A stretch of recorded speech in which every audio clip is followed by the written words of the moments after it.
Hey everyone, it's Sarah. Hope you're having an excellent Sunday. Mine's pretty low key.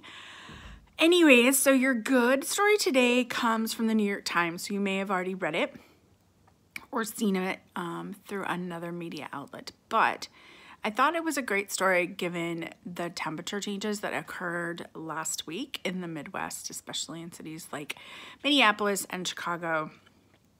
Up in North Dakota, which is not a city, I know it's a state. So a woman by the name of Candace Payne, who is a real estate broker, spent her own money initially and rented 30 rooms at a hotel called Amber Inn for homeless people. Not only did she rent the rooms, but she also put together care packages with toiletries, prenatal vitamins, and many restaurants in the area donated food to provide. So she just, spur of the moment, kind of came up with this idea, given that the temperatures were supposed to get so cold, and she knew that there'd be people basically out in that weather with not a lot of shelter.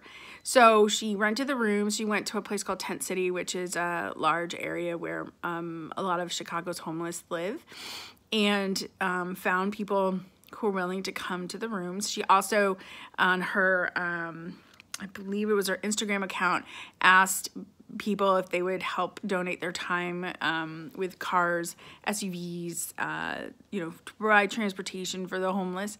When she was at the Tent City, she met 2 pregnant women and a family of 5 who did end up going to the hotel. So she had people help bring them. She paid for the rooms on her credit card, but then also people started to provide both financial support to her as well as what she was doing, as I mentioned.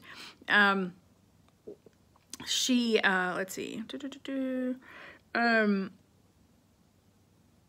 Others started to provide additional assistance. So the people in the community started anonymously paying for rooms. So what was started as 30 actually became 60. So they were able to house over 100 people during this time frame. Initially, the goal was to keep them through Thursday, when the temperatures would potentially start warming up to a degree, but they actually ended up having enough support to keep the folks there until Sunday.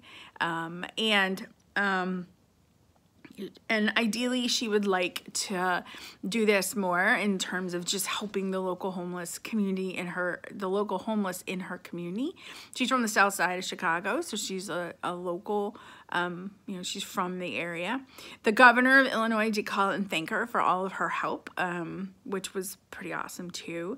And I just was thinking about, I think a lot of people maybe get angry at the homeless, or think that they should be able to just pick themselves up and get a job and find a home or find a place to live. And maybe there are some people out there that are taking advantage of other people, but I also think that there's a lot of people that for whatever reason don't have a place to live, and sometimes we take living in our homes or apartments for granted, I think, and what some of us have. So this woman, graciously helped people she didn't know, which I definitely feel like is a good act. So anyways, that's your story for today. And I will talk to you tomorrow, and I hope you have a great rest of your weekend. Bye.